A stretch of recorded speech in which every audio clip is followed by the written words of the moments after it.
What is up, everybody? Welcome back to Motion Talks. It has been a very long time since I have been able to release an episode. I apologize. I've been really busy with stuff and dealing with a lot, as I'm sure you all know. But guys, I have here trying to contain my excitement because if you followed the Frame 100 podcast or have heard me talk in any of my live streams over the past 2 years, you know that this in particular filmmaker is my favorite out of literally everybody. It is Thomas Evans of Forlorn Creature. How are you doing, man? Hey, what's up? I'm doing pretty well. It has been, I think the better part of a year. I've been trying to nail down this specific time to sit down and chat with you. You've been everywhere, so obviously I'll just get right into the basics. So this channel was obviously your second channel. First one was Lego Spaceman. Oh man, we're going deep here. Yeah. You've had this channel since. This is like some like next level like fandom kind of stuff. I wouldn't say. Okay, no, I would say that. Yeah, next level fandom for sure. Yeah. This channel. Oh, you watched all like my terrible stuff. Like you didn't watch Lego Spaceman vs. Emo, did you? I watched a fair amount. No. But I'll leave it out. Yeah. This guy has had this channel since 2010. Obviously, has amassed over 20 million views, and honestly, is known for really two main things: the Lego Minecraft. Both of them are Minecraft. Yeah, the Lego Minecraft creepers, and then his original Lego Minecraft stuff. Example Against the Sky, which won him the Best Filmmaker Award at BAFTA, right? Yep. Which is the Bonn University Film and Television Awards, and the prize for it was a full scholarship to study film and television. Yeah, at Bonn University. So, yeah, I was super jealous when I found that out. I was like, what a lucky. Oh, it's pretty unreal. But now, like, I can't really top that. Yeah. I don't know if you can remember or rehash this, but was it like a lot of like shock and awe when you found out that you had won Best Filmmaker for Against the Sky? Oh yeah, well it's like they did like a whole award show and everything. It was like a mini Oscars kind of thing. So it's like a big dark room with lights and a stage, and the guy who was the MC was I'm gonna get this name wrong. I always forget. I think it's is it David Elliott, the guy that directed Mary and Max? Hang on, I'm gonna look this up. Yeah, I'm not completely sure. Adam Elliott. Adam Elliott. Yeah, so he's like a big stop motion guy in Australia.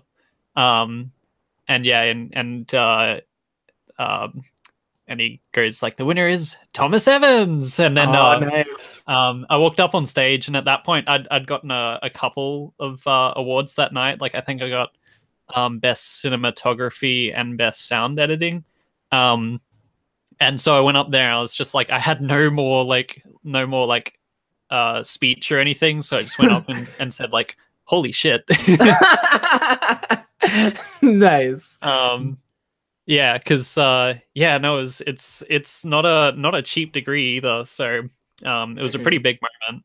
I don't think it's really I don't know. I don't really know how to describe it. Oh yeah, it's one of those feelings of like you probably won't ever. You can't really explain unless you are there in the moment unless and you feel that. Unless I like turn to hard drugs or something. Need to feel that high again. Yeah, man. So that got your scholarship. You started university. Yep. What was that like? What was the pacing of that? That was 2 years, right? Yeah. So, oh man, what happened? So, I finished university now. So that was in, I want to say 2014. Mm-hmm. So when I won that award, I was just finishing high school as well. Um, and yeah, so there was a few months between high school and university, and in that time, I think I crammed in like 2 episodes of Minecraft Creepers, and then flew to Europe for like 3 weeks, and then came back. And 2 days after I came back, I started university, and I moved in on campus. I was living in a nice little like ensuite room with a bathroom and stuff. Mm-hmm. But the thing is, they don't let you cook on campus, and Oh. I think I've realized since that I really like cooking. Yeah. And so yeah, it was yeah. I don't think there was anyone else there that was doing Lego animation though. Mm-hmm. Okay. Well, hey, that, gives you a step up, something unique, something different. Oh yeah, yeah. All the things. All the kids at film school wanna get in on that Lego animation. Nah. Oh yeah. Yeah. I remember from watching one of your behind the scenes of Creepers, you had to leave it to upload because you had to make your plane. Yeah. Yeah. So Minecraft, so like the first Minecraft Creepers took me about 2 to 3 months of like just working in my free time, like while I was doing high school stuff. The second one probably took about a month to do, I want to say, and then the third one I did in 3 weeks, like start to finish. Like I did not sleep properly for 3 weeks, and actually, like I was so sleep deprived, like I hadn't slept for like 2 days by the time that I got on the plane to Europe, that I just slept through an entire like 18-hour plane flight. It was awesome. That's fantastic. Yeah, and then I think I was changing over in Singapore, and that was like when I like, because you don't have internet on the plane, so Mm-hmm. I literally finished the video, left it uploading, and like got in the car to go to the airport, and then like I don't think it finished until I was already up in the air. So I couldn't check until I got to like Singapore like 4 hours later or something, in the international airport there, and actually start like checking comments and making sure that the video had uploaded properly. Yeah. But yeah, that was a pretty crazy time. I don't know if I could do that again. Like it was a massive cram, because I think that was also like my longest episode at that point as well. It was, yeah. Yeah. Until the next one, which took me about 8 months to do, I think. I think we'll definitely get into Creepers in a little bit, but Yep. I definitely think that part one was my favorite, simply from a pure cinematic perspective. Yeah, I think so too. That one I think was the one that I probably had the most fun with, and like spent the most time like sort of crafting. I did this. I was getting into After Effects when I was making that one, and I think I processed every single shot individually through After Effects. It was the stupidest thing.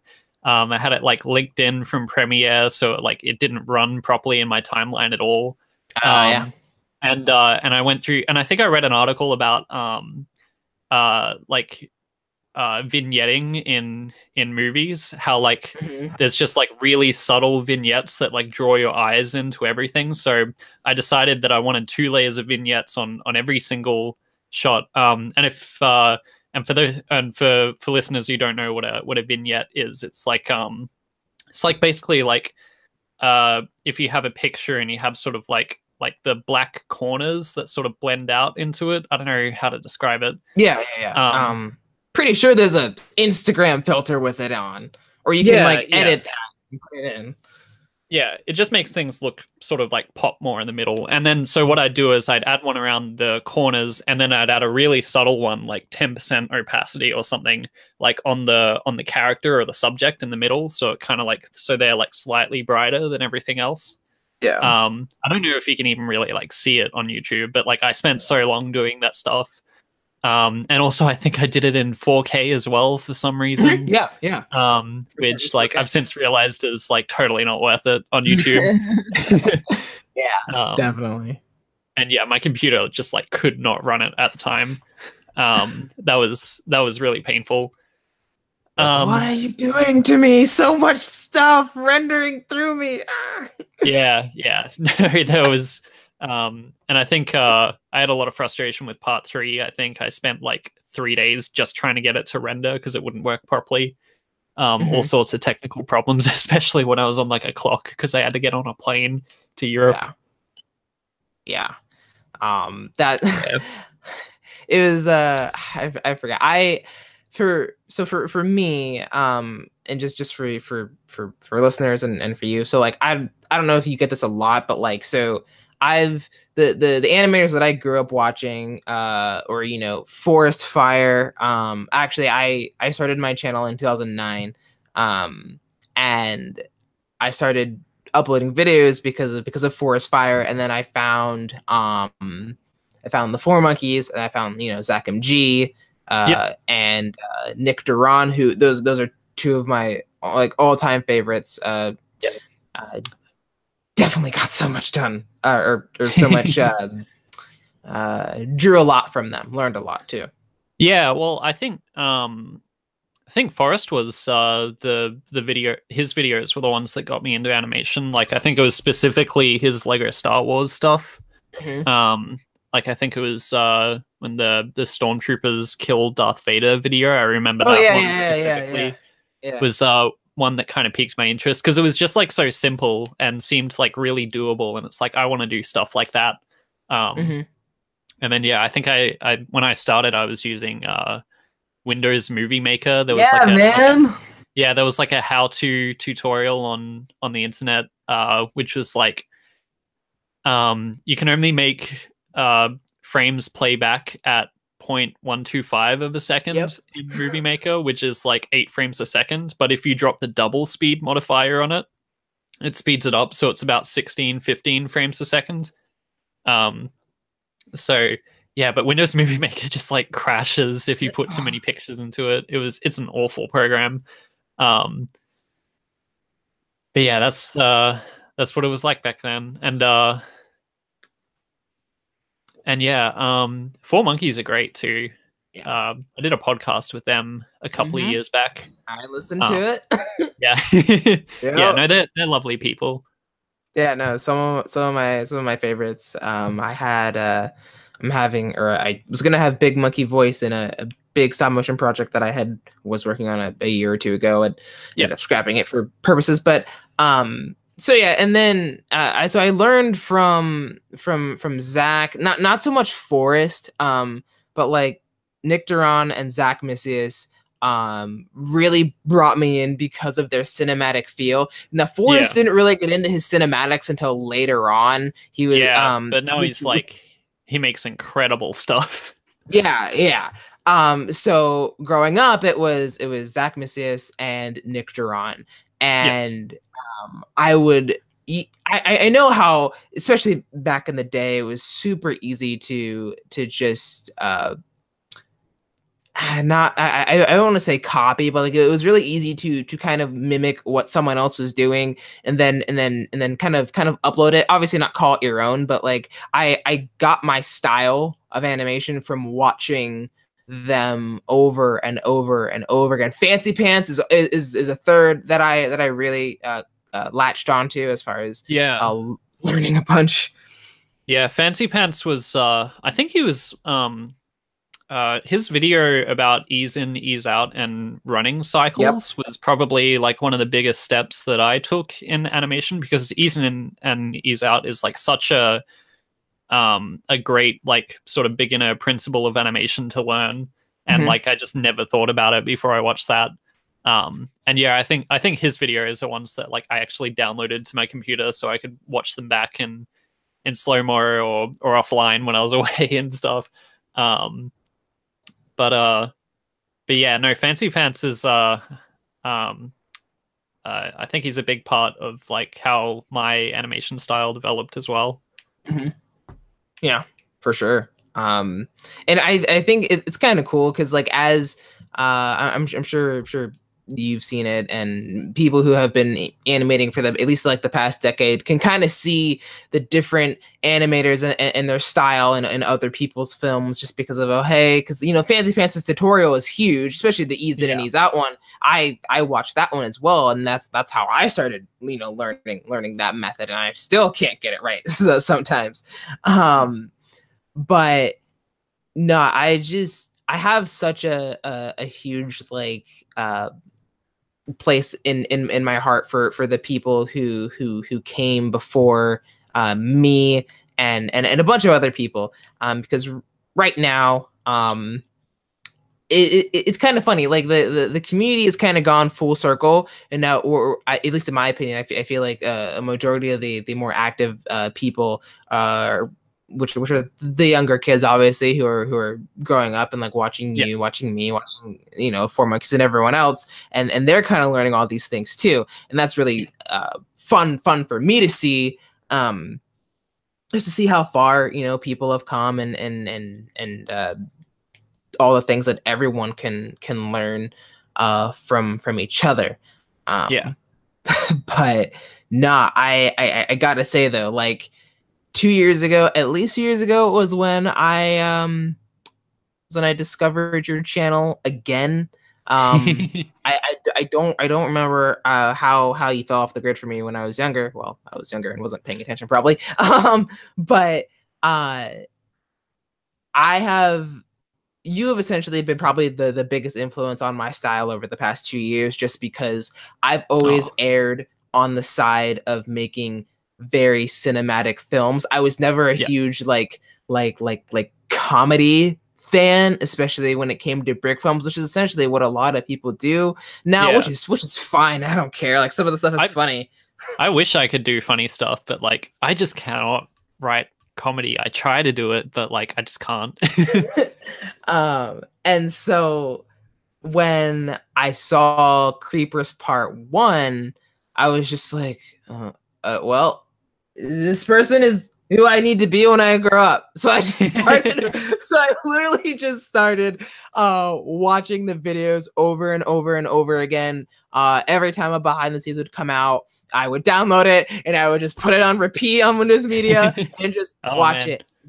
And that's what inspired me to make my Lego Minecraft film First Night.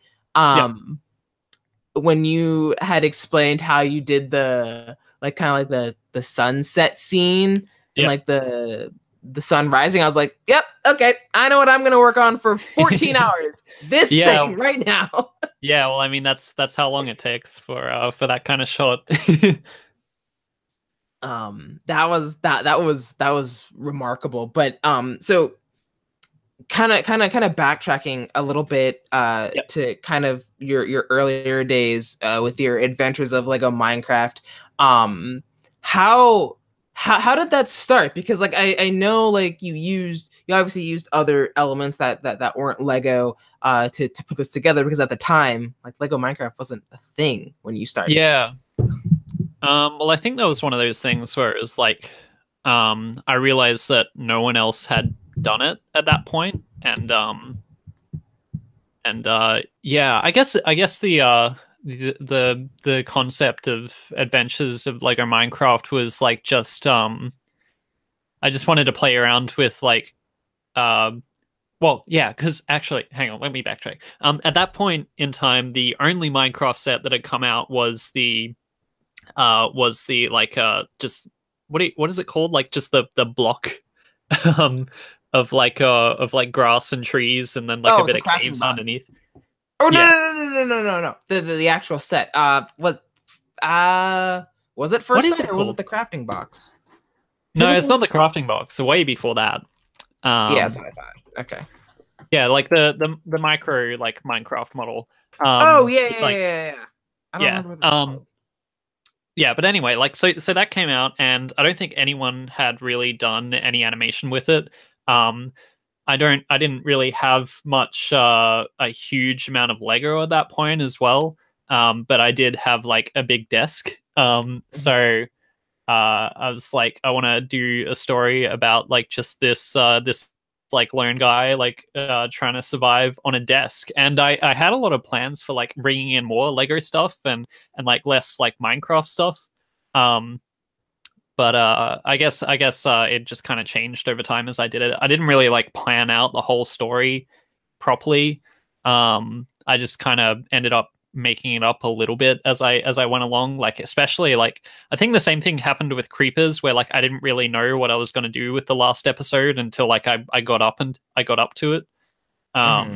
Which is not really the best way to do it, I don't think. But it worked out okay both times. Like I don't know, like I feel I almost feel like that's okay. Um you might crucify me for this. But I I really admire the time you took like to put together storyboards and scripts. I cannot do either for the life of me, and it literally bothers everybody when I have them voice. They're like, "All right, do you have a script?" I'm like, "No, I already know what I want you to say, so I'm just gonna tell you what to say, and we'll just like go back and forth until we find the right one," which drives people crazy, rightly so. But I like the first script I ever wrote was for my 2015 or 2016 entry to the Bricks in Motion summer contest, which is Strange Happenings. Yeah. That was the first script that I wrote, and I just was like, this is terrible. I don't know how people do this, because for me, this is weird. Like I shoot all that I need, and then I'll kind of just put it to the script, and it just somehow works. But I know it's very bad. I think for me, my preferred way of doing it is I don't really like scripts either. I really don't enjoy writing scripts. But I mean, like I think I had to do it for Creepers for Adventures of Lego Minecraft. That's one of the more sort of like no dialogue, more visual. So like I think that one I just like I had like the idea and the story for the first episode or the first couple of episodes in my head, and so I just wrote like in a notepad. I have it somewhere, like just like about 2 pages of like just told it like a story, and sort of like with all like visual ideas and stuff in it, and that was basically my script. And then I do like little scratchy chicken scratch thumbnails with all the shots that I need, and then I go from there. Yeah. And I think Minecraft Creepers I also did an animatic for, but I haven't done an animatic since then. Actually, no, I did one for Feud of Brick Hill because I had to do it for the assignment. So yeah, that was a cool one. That's the last animation I've actually put out, I think. Yeah, and that I think is great, and I say that because like I don't know, I'm at the point in my, I don't want to say YouTube career or whatever, but like I'm at the spot where like I want to put out at least 1 or 2 actual films per year. Like I've been doing a lot of streaming, and sometimes I do a tutorial here and there just to keep the fans engaged or whatnot. You somehow have managed to upload months in between each other, and everyone just comes back like, oh my god, the second coming, he's back. Granted, I'm also in that crowd of people as well. Yeah. Well, Creepers, I think in like the 8 months that like it took me to make like part 4, I got messages every single day of people asking like, "Where's part 4? Where's part 4? You're gonna make part 4? Stop being lazy, make part 4." Which is probably part of the reason why I actually ended up finishing it, just out of like spite, because I was getting like so annoyed because I had notifications on my phone. I think I just started taking screenshots because I'd have like 3 or 4 just in the morning. Like it'd just pull me out of like whatever I was doing. It's like, oh damn it, I gotta go back and make this freaking animation. Yeah.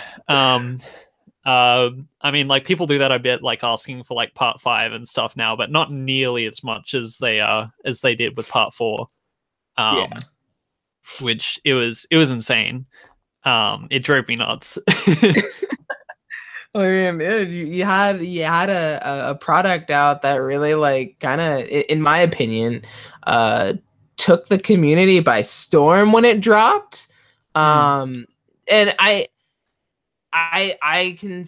Well, I'm saying this just from someone who has been. I've been animating since I was like 8 years old. Took film courses all throughout high school.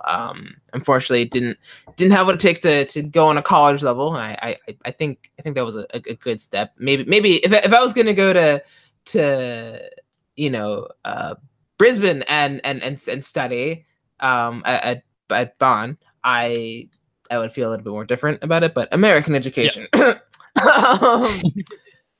But yeah, no, I think it definitely took the community by storm, and I think it's because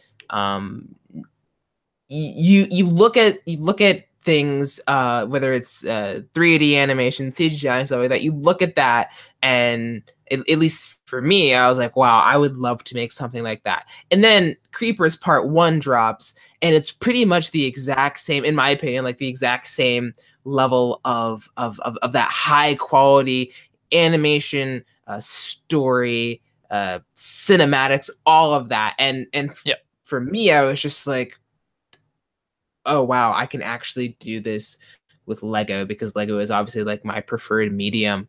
And I think a lot of other people felt that way as well, because you started to see I don't know how much like you tracked other people's films and what was coming out, but there was definitely a shift for a period, like a time of like funny comedy 1-minute films, to people trying to take on these huge undertakings of these heavily cinematic oriented films with some custom music that they got from someone else, to do for the film.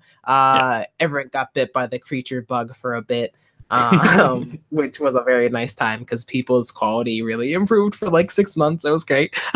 But anyway, moving on a little bit from that, what have you always been into film or animation specifically? Has it always been something you've just done?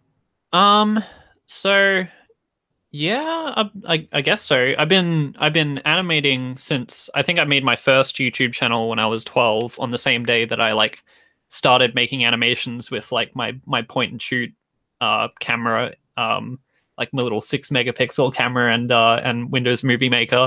Yeah. And before that, I think I really loved taking photos. Like I got my first camera was like a really, really crappy like digital camera that I got from like my step grandfather, which was so bad it could only hold 10 photos at a time. And like I couldn't even like put them on a computer or anything. I could just like take photos and then look at them on the camera. But like back then, like the max file size for like an SD card was like 4 megabytes. Yeah, no, it was pretty crap. But yeah, I don't know. I think I've always really liked movies and TV shows. Like my family is like a big sort of into sci-fi family. Like my favorite show is probably like Battlestar Galactica. I watched that like way too young when it came out, because that's I think it came out in like 2003, I want to say. I must have been like 9 or 10 or something. And yeah, there's like violence and sex and stuff in that, but like I love the I don't know, the drama of it, and like Star Wars as well. Like I'm really big into Star Wars, Star Trek, all that stuff. But yeah, what was the question again? It was just how like how you, not how you got started, but like had you always been into animation and stuff? Because like for me, my parents, when I was 8, they got me a camera and they got me this like stop motion manual, and they're just like, make something. I was like, okay. And the rest is history. Yeah, no, I think I just kind of discovered it on YouTube, that the whole animation thing. But I think I was always kind of like into visual stuff as far back as I can remember. Yeah. So yeah, and I always used to I used to draw comics in primary school as well. So I think I always like enjoyed like telling stories or like trying to like recreate stuff that I read. Like some of my first comics I think were like really bad, sort of like imitations of like Garfield. Oh yeah. And they'd be like little 3-panel comic strips with a character called Fred who's a gecko. Yeah. Um, so yeah. Nice, nice. That's cool. I always like to figure out like, people's origin stories and what they where they came from, because I like yeah, it so kind of maybe diving a little more into personal life. Like so like as you're growing up through primary school and all of that, like did you ever find stop motion to be kind of your maybe escape from what real, like whatever is going on in the real world? Because oftentimes like I'll talk to people and I'll talk to kids and they're like, yeah, like this is something that I use to just forget that things exist, or just put me in a place that makes me happy. And then with how the world's been the past like decade or so, even longer than that, I know a lot of people were trying to find an outlet, and that's what it became for me. But I always wondered why people like stuck with it, especially like through the younger years and moving on to adulthood.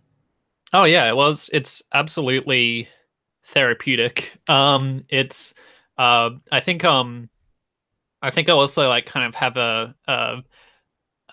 like I kind of connect my self-worth with like the things that I make. Which I probably get that a bit from my parents or my dad at least, because he makes music. He's got like a big collection of synthesizers and makes like 80s style music, and like um is really into that, and has been doing it since like he was like my age now. But yeah, it is I don't know.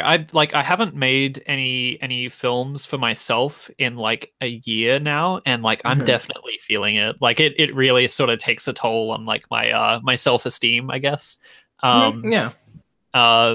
And yeah, it really is, I don't know. It feels good to make stuff, and I think that's kind of like why I do it. Not because like I mean like I enjoy like the process of making something, but like the feeling of like finishing something that you've like worked on forever and ever, like it feels really good. And it's sort of like it's good to feel like you can finish things that you start as well, which I haven't really been doing lately. So oh no, I'm right there with you, man. Right there with you. So stepping away from the Lego side of things for a sec, your senior project, if I'm remembering correctly, was the Lonely Android. Yeah, that's correct. That was something I followed and technically still follow, if you would ever update us. I followed very, very closely. I also like I didn't start dabbling into new mediums of stop motion until I saw your creation of Levi. In that process, I would tune into the streams. Before I actually had a Twitch account, I would just watch you work on that. How I'm sure everyone wants to know, like, oh, when's it coming out, blah blah blah, and which I'm sure we'll talk about later. But like, what I guess my question is like the process of making something like that, like how did maybe the premise of the Lonely Android, like how did that come to fruition? So the Lonely Android was so I wanted to make at university you sort of have a big project at the end of the degree, which is like you make a graduation film, and you meant to do it in like a big group. But I wanted to do my own stop motion film, and I didn't want to do Lego. I wanted to try to make something that was like its own sort of medium, I guess. So I spent a year doing like testing and building and stuff. I built like 20 different versions of this little android character called Levi.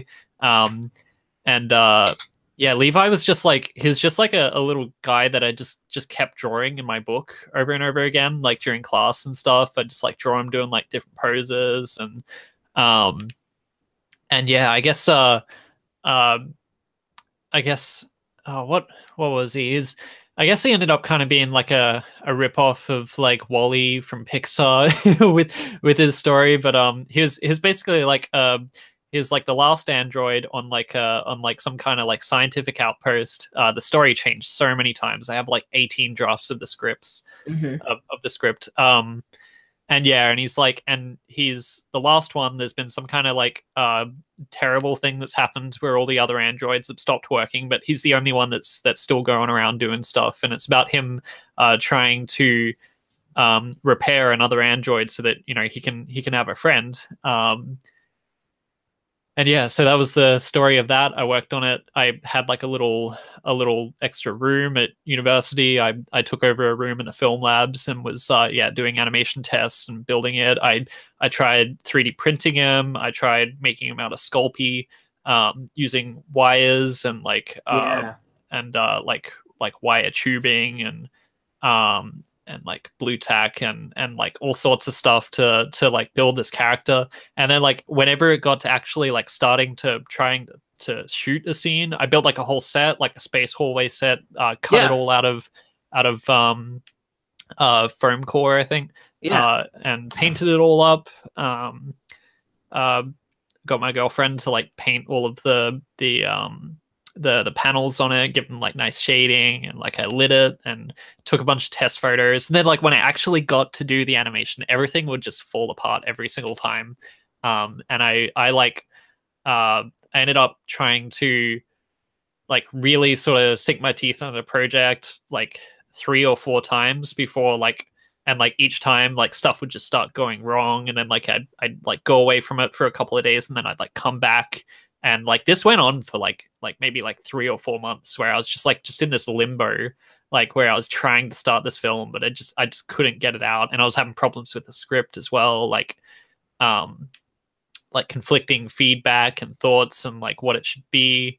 And I was just kind of like making it almost in a vacuum as well at that point, and it just ended Yeah. up driving me like crazy until I just had to like just put it away and just like not work on it anymore, which like was I don't like leaving things unfinished. Like that's like when I start something, especially when I put so much time into it, like I don't want to leave it, like sunken cost fallacy. Yeah. Yeah. Yeah. Um, but like I eventually it got to the point where it was like that working on that film was affecting my mental health and affecting my ability to like hold relationships with people. Mm-hmm. And yeah, I just had to shelve it. So I haven't really touched it. I've tried not to think about it for I guess like almost a year now. Yeah. um uh, but yeah, so that's what happened to the Lonely Android. Um so yeah. Oh, hey, maybe one day we'll see it on the in. I'll see it in my sub box. I'll be like, finally did it. Yeah, see Yes. that is something that I would like to come back and have another go at. But I think it's got to be like the right time. I've got to have like the right sort of experience to do it, and like have just like a really good idea of what the story actually is and what it's about. Um, Mm-hmm. uh, because yeah, I think my biggest problem was just like I didn't actually know what I wanted to do. Um, and I thought I did, but I actually wanted to do like 3 different things, and I had to pick one, but I just Yeah. couldn't get it right. I think I storyboarded that thing like 3 or 4 times, from start to finish. Mm-hmm. And it would have been like about a 5 to 10 minute animation, I think. Mm-hmm. Um, but yeah, I'll probably get back to it eventually. I just gotta go do some other stuff first. Yeah. Yeah. No, So yeah, for sure. It kind of happened with me when I was working on my long Star Wars film, Guns of Cordis. I've heard that name a few times before. Yeah. Yeah. I started it when just before I was on my way to getting married. That fizzled out, so I ended up shelving the project. And never got back to it. And then I decided, oh, okay, I'll try to reboot it. And like technically, if you're listening to this, I mean, I'm gonna drop a bombshell on you here. It's I don't think I can pick it up again. You reckon? Yeah, and honestly, I really I wanted ever since I started maybe branching out in 2016 to not like my channel used to be strictly Star Wars essentially. And I started watching, Nick Duran and Zach a lot and started watching you, and I was like, I don't want to just do this Star Wars stuff, especially granted, yes, it is probably one of the biggest genres that started the brick filming community, especially way back in like 2007. And that always was something I always held really close, but I wasn't having a lot of fun in the Star Wars universe trying to make a story in it. And so I moved on to making like my own films. So that's like where Strange Happenings came in, Beyond the Stars, and all those other things. I mean, technically, I consider my Minecraft film in that category of things. But I don't know if I'll like officially pick it back up in the near future. Not near future. It'd definitely be a while from now. But you really have me hooked on messing with Minecraft stuff, because I think my favorite part about animating with Lego Minecraft is the colors and what you can do with not just the sets themselves, but what you can tear down and remake, and everything still looking like it belongs there. That is probably my favorite thing about Lego Minecraft, which is probably why I keep coming back to it when I keep trying to like leave it. I can't. Yeah, it's definitely got a very like specific kind of like visual style. Yeah. And I like it, and also I think it's because it's somewhat easier to create a bigger world in Lego Minecraft, like set design wise. I feel like it's easier to do. Like with Guns of Cordis, like, oh, dude, like I have this table that's like 6 by 4 feet long, and the entire table I had built an entire hangar for some Y-wings, and it's so much Lego. This I can use a lot less Lego, but still have the world be just as expansive. And you really captured that in Creepers, especially when Nico was helping out, Farmer to plant stuff. I was like, oh, he really captured the nice farm aspect of everything. Yeah, so I think I used a ton of forced perspective in that. Like I think I spent like I don't know, like $100 on like 1,000 like little 1x1 green tiles that I used to like build all these background hills and things. And those really help out a lot.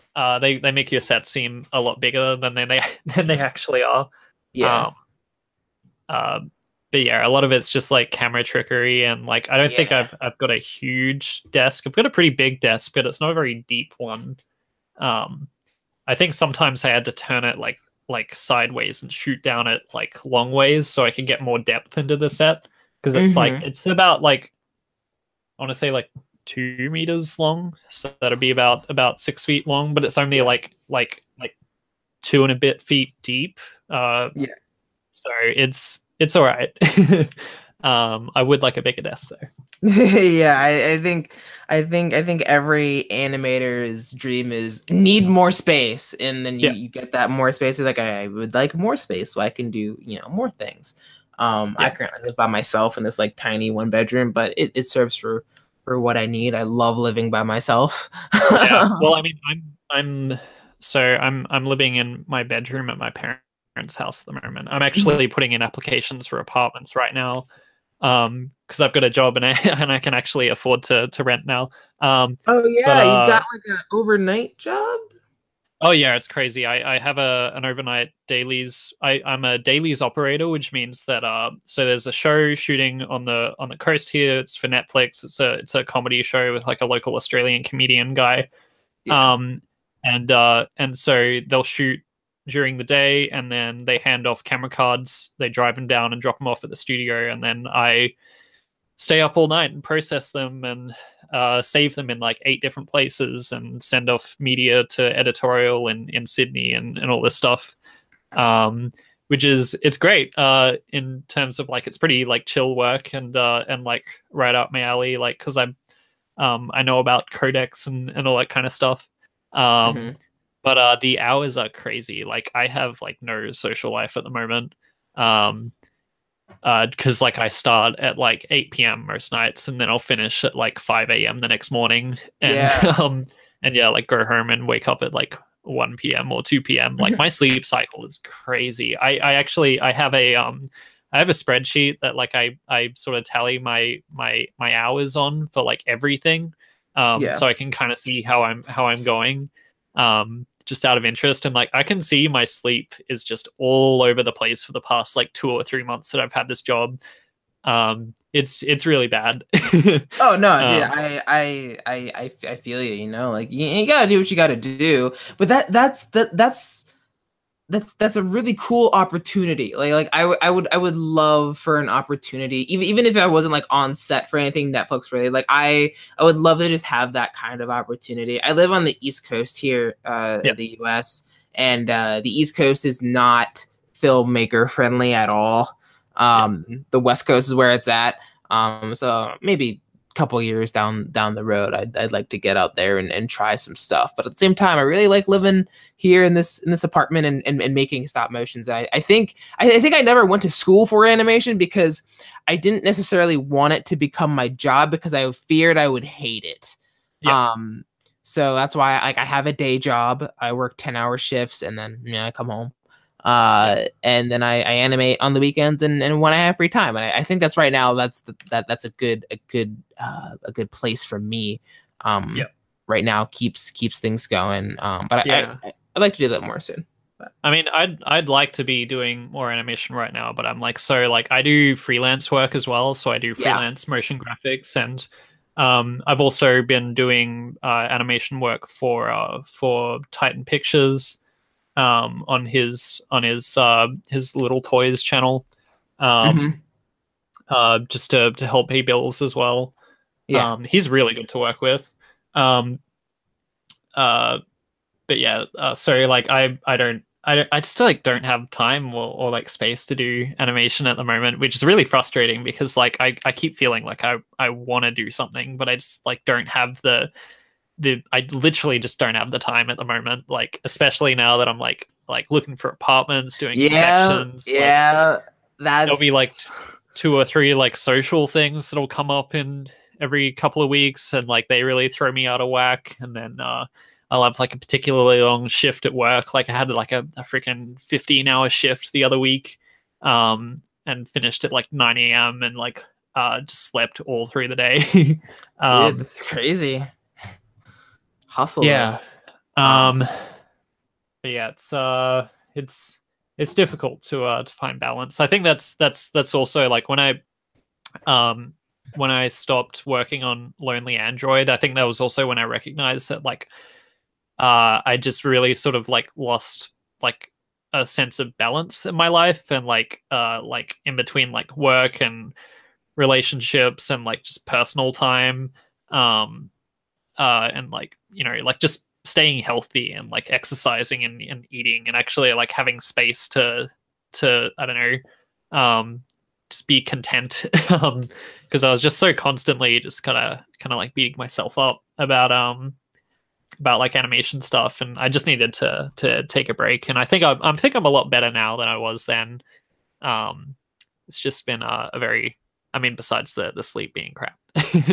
Yeah, no, that's honestly that's really like, it sounds weird, but like that's encouraging for me to hear, because I'm at that point now where I don't have a very good sense of balance. Not necessarily when it comes to like animation and stuff, but like I don't have a social life. I work a lot.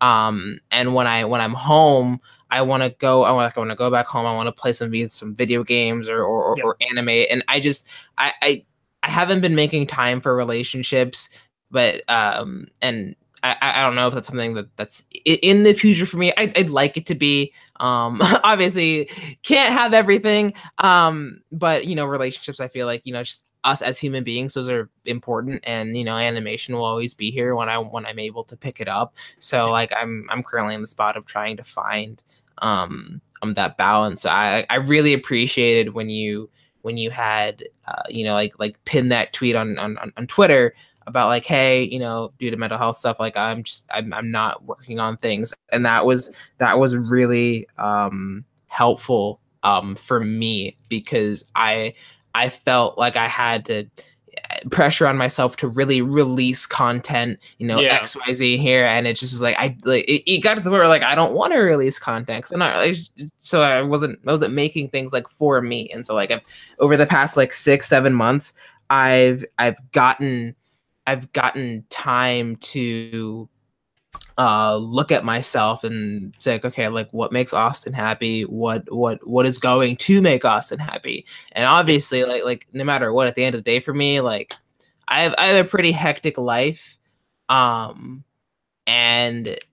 animating and watching Lego films, oh my gosh, my Discord just rang. But anyway, through my life stuff, animating has always been there to kind of calm me down and to make me feel happy. So I'm trying to work that back in as best I can, while making time for as much as I can. But um, something we all got to learn.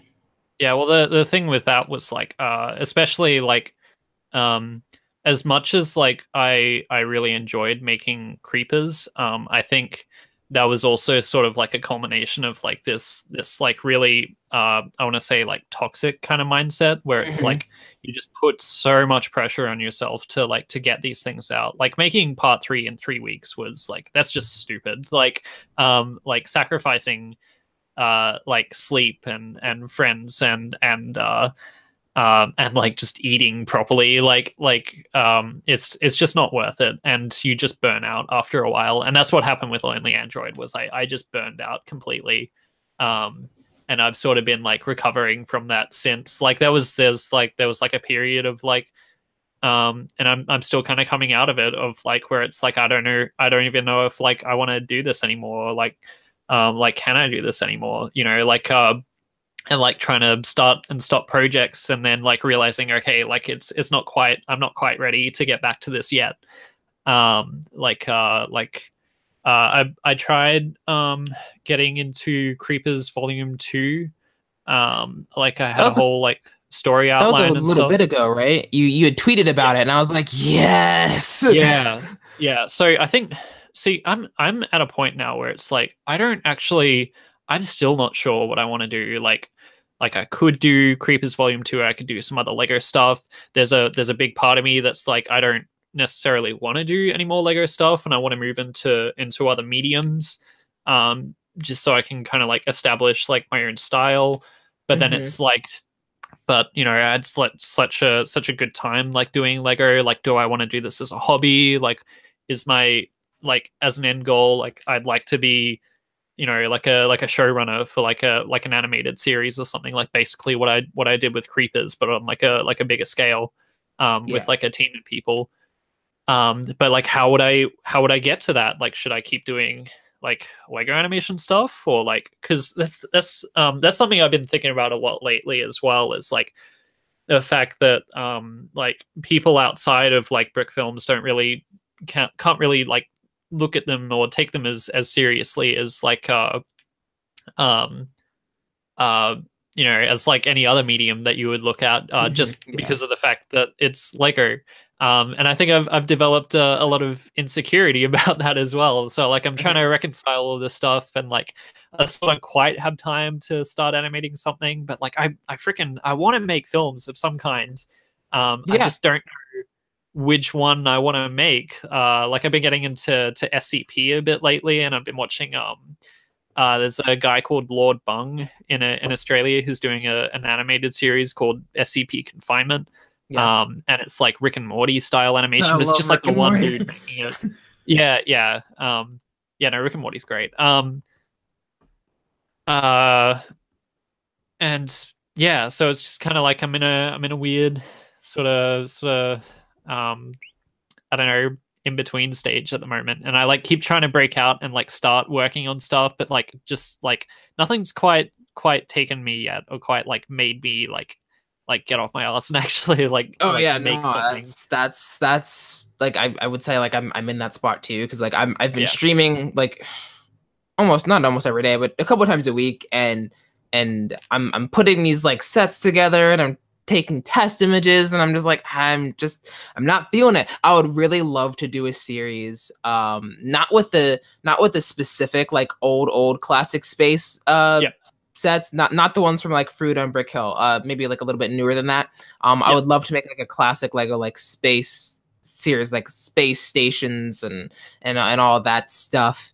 Yeah, I'd still really like to do that. I think I talked about that like a couple years back on the Four Monkeys podcast, but like I still want to. I still there's like I love classic space stuff. I love the aesthetic of it, and like I love like the old box art and commercials and stuff. There's just something about it that really appeals to me.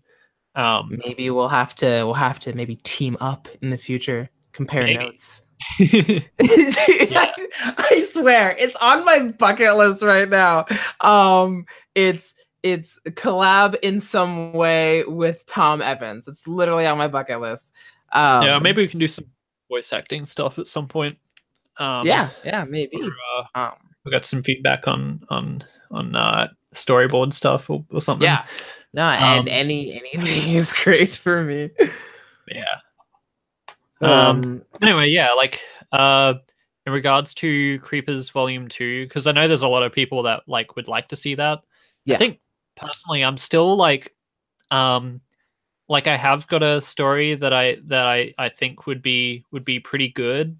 But it's still like I don't know if I want to commit that like year of my life to making that, when it's like do we really need Creepers Volume 2? Like is there something else that I could be making that's like that's really going to push me and like to be better, I guess. The only thing I would say like as regards to that is like, so where Creepers Part 4 ended, I could see there being like a third party threat to like the village, since it's like in its rebuilding stage. You know, Nico and Steve have kind of essentially like gone their separate ways. Kind of like what I got from the ending, if I'm interpreting that correctly. And so maybe there's like some kind of like, you know, like reuniting, where like maybe I don't know, Nico or Steve is asking the other one for help, and there's like no. Like that was in the past now. like I just that's what I was seeing when I was envisioning Volume 2. Yeah, well, I mean, like, I'm a very different person. I think I'm a lot sort of more chill now than I was when I made the first Creepers volume. And I think yeah, like I mean, I had ideas back then for what I wanted to do for Volume 2, and I've still got ideas now for what I wanted to do. I wanted to do something to do with the Endermen. That's why I put them in Volume 1. Like that's the whole reason that they're there, is because like I wanted to make a Volume 2 with like them as sort of like an antagonist kind of thing. And then I've got this really cool idea for like where they come from and like what they're all about. And oh, what was I gonna say? It would also be opening up the world a bit more, so it's not just the one village. I want to get into like castles and get into like, because I'm, you know, I got into Game of Thrones and stuff, so like I really want to have like that sort of like bigger world feeling to it, and really sort of like super hyped for something that I know take a decade to come out. that's the thing. Well, it's also like I don't know if I want to. I don't know if Minecraft is I don't even play Minecraft, and like I don't even really like Minecraft anymore. The direction that it's kind of gone since then. So oh yeah. It's gone through all sorts of things since I played. It's been since I like seriously played. It's been 5 years probably. yeah, like I've tried to like pick it up and play like multiplayer with some friends a few times over the last few years, but it's just like I don't know, I kind of like lost interest in it. And also like the community around Minecraft on YouTube is kind of like I'm not really interested in it anymore. These toxic people and their kids. Yeah, it's also like Minecraft has kind of very much become like it's got kind of like this this kids game stigma around it now, which is weird because like when it started, it was the game that like adult nerdy men played in their office. Yeah, and honestly, that's where Star Wars has gone. If I'm being totally honest, that's exactly where Star Wars has gone. Yeah. So, but I feel like Minecraft's like the rules of that whole game, not just the game, just the rules of the Minecraft universe, I feel like are a lot more forgiving than other kinds of like IPs. So I understand like, yeah, it's kind of turned into this like kiddish thing, but I also don't know what else, what world is expansive enough to really tell the story you want to tell without like, you know, like making up your own world and not in Minecraft, but like just get some minifigures and build a city or whatnot. It's just one of the easier, more open things to, you know, create and I guess foster some kind of idea. Yeah.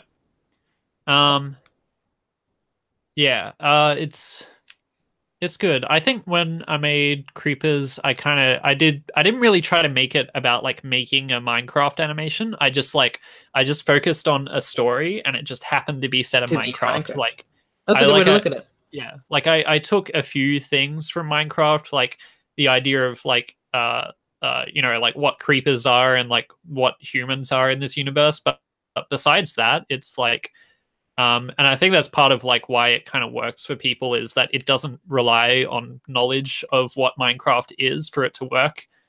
It's just kind of set. It just kind of happens to be set in that universe. It doesn't necessarily need to be. I kind of did it in Minecraft, I guess, because like you know that gets people's attention for one thing. Like you're gonna like there's a lot more people who are gonna look at a video that's got Minecraft and that is like based in the Minecraft universe. Although like I did genuinely enjoy Minecraft at that point. And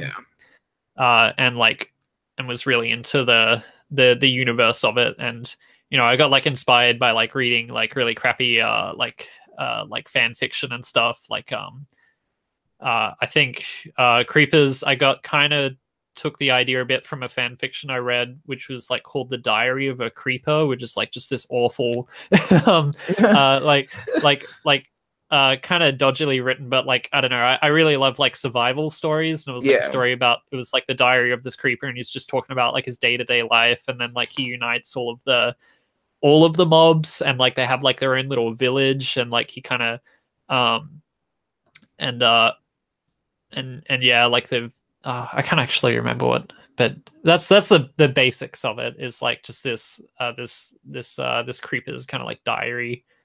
And he's talking about like exploding and like waking up in different places and like and it was interesting. Like I really enjoy that kind of stuff. Oh, that's great. That's what you can, you know, draw from stories. Before we wrap up a little bit, I want to just touch on one more thing, and it is my favorite thing on your entire channel. I literally sing it at work, and everyone's like, "What the fuck are you? What are you singing?" And I'm like, "We were never meant to be." Yeah. But I believe that it's destiny. Oh my god, dude! Bless Andy Stein and his wonderful heart. That was a THAC entry. Which one? Yep. Definitely took me by surprise when that got uploaded. I was like, "Oh, you did a musical? What?" Yeah, that's definitely more of Sean Wharton and Andy Stein's influence. I'm not too much of like a musical guy myself. But yeah, that was that was a team effort. Yeah, I remember watching the BTS from it. Yeah, I did pretty much all the animation. I think that film is what kind of like killed me with that. Like I don't think I could do that again. Like that I reached my limit with that. Like I think I animated like a minute and a half of footage. Sean was like, "Hey, I can take over animation from here. Like, it's just simple stuff." It's like, okay, thank God. I've been animating for like 10 hours straight at this point, and we've got like 6 hours left. And I went and like lay down on a bed, and like my arms and legs were like tingling, like I was that tired and exhausted. And then like 40 minutes later, Sean comes in, and he's kind of like sheepishly, he's like, Tom, I don't think we're going to be able to finish the animation. We need you to come back and keep animating. And I was like, oh my God. Oh man. I think I messaged my girlfriend and was like, I don't know if I can do this. Like, should I do this? And she was like, you know what? You should just get up and finish it. And I was like, yeah, okay. So I did it. And that's probably why the ending of it kind of just like, it kind of gets a bit rushed towards the end, because it's like a 2.5 minute video, and it was so much animation for like such a short period of time. It was nuts. But yeah, I don't think I was too satisfied with the video myself at the end, but a lot of people seem to like it, so that's cool. Mm-hmm. Yeah, no, it is our national anthem in the Frame 100 podcast. our favorite thing to listen to and kick back and chill. Cool. Oh, I should do more work with Andy again in the future. Yeah, no, he's a great voice actor too, and he is so fast at making music. He made that musical in an hour. Like, just I'm not even exaggerating. It was literally an hour later. He came back with a demo of the song for us to start animating with. I'm just like, whoa. Yeah, he's nuts. I love that guy. I would definitely love to. I was considering, contacting him and seeing if he would be open for anything. But oh, dang it, one little thing, and then I'll let you go. I can keep talking. I'll just need to go pee soon. We have the same artist who does our artwork. Yeah. Cassie. Yep, I mentioned her before. That's my girlfriend. Oh, it is. Yep. Okay. Oh, you didn't know that? That makes everything better. Oh my God. Yeah, no, we've been going out for a year and a half now, I think, and we knew each other for like a couple of years before that as well. Oh, that's sick. Okay. I'm so happy. Okay. I'm gonna. I'm excited.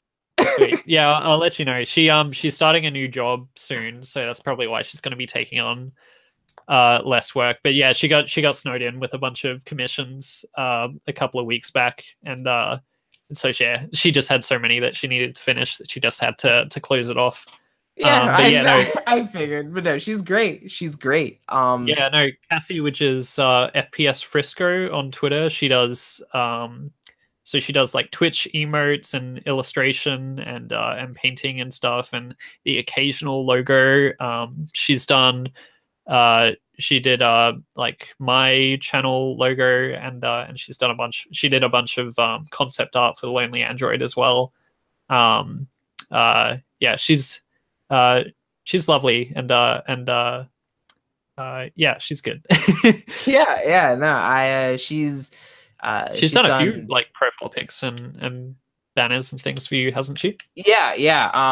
She's done 2 iterations of it. Might have her do a 3rd one. I'm not sure. I'm very indecisive. In case you haven't noticed, just by yeah, like literally, and just it's one of those things where, like, I have a lot of insecurities about me, and especially stuff that I do in like the animation area. So like I took time off because I had to fix myself, and then I came back and I took more time off. It's vicious cycle. Yeah. But well, I mean, that's what I've been doing, like, except I just haven't been putting out anything that people see. Maybe one day we'll get a reel of all the things that I started making but then didn't. I would watch that. I would. But it is midnight here for me.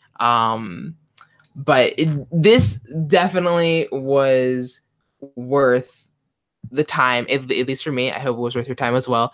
Yeah, no, it was good. I enjoyed it very much. Took about a year, but I finally did it, and I'm happy. I can cross that off my bucket list. That's good. Is 100 podcast in season at the moment? I haven't actually been following. We are not in season right now. We are going to do a lot of major changes as far as like the layout goes, since we do it live. So we're gonna try to clean up the layout for everything, so it's more of a nice, pleasant viewing experience. For those of you guys who who follow the podcast already, you guys know that we're one big team and we're full of a lot of controversial topics, and we never agree on anything. I'm always the super elitist person who hates everyone, and then Chris Goldberg Productions is like, no, Austin, stop it. Everyone's nice and it's great. So we butt heads a lot, but like it's a really fun group of people to co-host a podcast with. But no, we are on break until at least June 23rd. Just because it's taking a little bit longer to get the things up and running that we want. Chris just graduated college, which would be uni for you guys. So we're all just taking some time to kick back and get our lives figured out.